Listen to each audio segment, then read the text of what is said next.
Welcome to Change Starts Here, a Franklin Covey education podcast for K-12 leaders driving meaningful change through bold thinking, real stories, and proven strategies for lasting impact. Now here's your host, Dustin Odham. January was about resetting.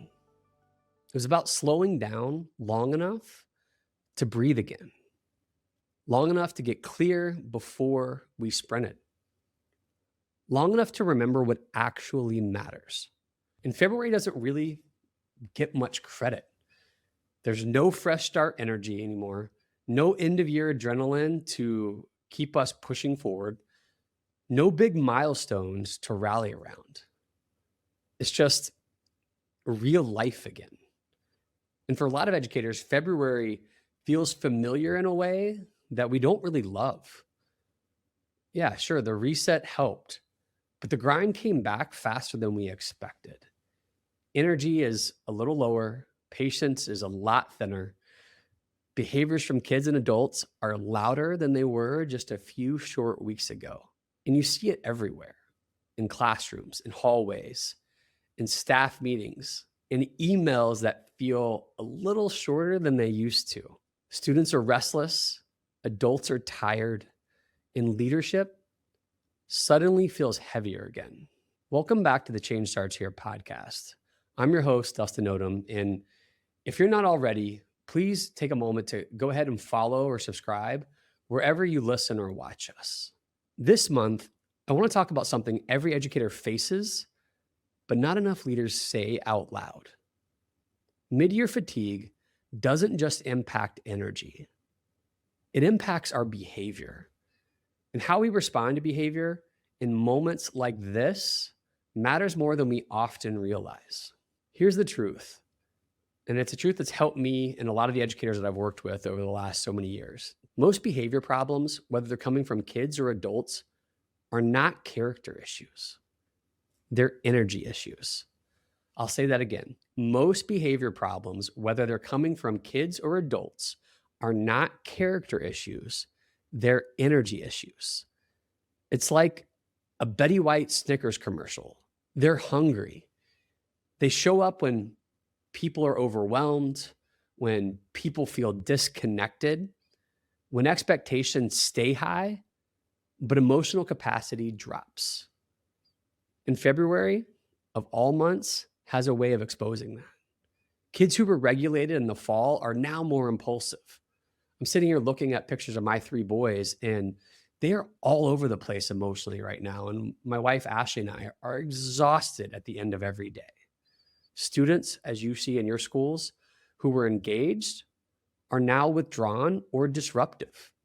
Teachers who had a lot of patience in October are now just trying to get through the day. And leaders are caught in the middle, supporting adults, protecting learning, trying to respond without reacting, holding everyone else together while managing their own fatigue. If that's you, I want to say this clearly. You are not failing. You are simply leading in the hardest stretch of the academic year. One of the biggest mistakes leaders make in February is interpreting behavior as defiance instead of feedback. Because the reality is, just like those Betty White Snickers commercials, behavior is just information. It tells us where energy is low, where connection is frayed, and where clarity might be missing. And when we treat behavior like something to eliminate, we often escalate the very thing we're trying to solve. But when we treat behavior like a signal, something to respond to instead of react, something shifts. Engagement starts coming back, trust strengthens, and momentum slowly rebuilds. Here's the leadership shift I want you to think about for February. January asked us to get clear. February asked us to get connected. Because engagement always comes before behavior. Students don't disengage because they don't care. They disengage when they don't feel seen, safe, or successful. And adults are no different. In February, People don't need more consequences. They need more connection. They don't need louder expectations. They need clearer ones delivered with empathy.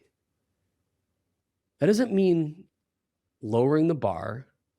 It means changing the way you lead your people back to the bar. February leadership isn't about fixing everyone. It's about having a steady presence. It's about being calm in the building when things feel tense. The clarity when things feel chaotic, and the adult who doesn't match frustration with frustration. Because when energy drops, people don't rise to the level of expectations. They fall to the level of leadership around them. And I hope you don't feel that as pressure. I hope you see that as opportunity. So what does this look like in real life? I want to offer you 3 leadership moves for February that I think can change engagement and behavior without burning you out. So the first one and most obvious, I think, is regulate yourself before you redirect others. When behavior escalates, our nervous systems want to escalate with it, and mine is so guilty of that. But leaders set the emotional temperature of their building. The pause before you respond, the tone you choose, and the body language you carry into the room. In February, your calm is one of the most powerful interventions you have. Second, narrow the focus. When fatigue is high, too many expectations feel overwhelming. This is a month to ask a simple question. What are the few behaviors that matter most right now? Not everything, not the perfect classroom, just the essentials. Clarity creates safety, and safety creates better behavior. Third, catch engagement before you correct behavior. Look for effort, look for progress, look for small wins, especially with kids and adults who are struggling. Because encouragement isn't soft. And I hate when I hear that, when people think that. Encouragement is strategic. People move toward what feels possible. They shut down when all they hear is what's wrong. So let me ask you this. Which one of these 3 feel hardest or most needed for your role right now? And if you're willing, take a moment to comment with the one that you want to focus on for this month. And if you want more support putting it into action, we've got a free resource for you linked in this episode description. And as we leave, I want to leave you with this. February doesn't mean you're behind. It means you're right in the middle. In the middle is where leadership matters most. Not when things are exciting, not when energy is high, but when consistency is hard, when patience is tested, and when showing up still matters. This is where trust is built. This is where culture is shaped. And this is where students and staffs remember who stayed steady when things felt hard. March is coming. And in March, we're going to talk honestly about burnout, how to recognize it, how to address it, and how to lead through it without losing yourself. But for now, February asks us to do one thing well: stay connected, stay steady, keep showing up. Because engagement is rebuilt one interaction at a time. And behavior improves when people feel seen and supported, not just managed. So thank you for having the courage to lead in the middle. Please keep showing up. Please keep walking through this. You are not alone. And remember, change starts right here with you. If this episode resonated with you, please follow, subscribe wherever you watch or listen. And as I always say, most importantly, share this with a colleague who's navigating February right alongside you. I look forward to seeing you again next March. Until then, have an awesome February. Thanks. Franklin Covey Education is a trusted partner in developing leaders from the classroom to the boardroom in over 8,000 schools in over 70 countries.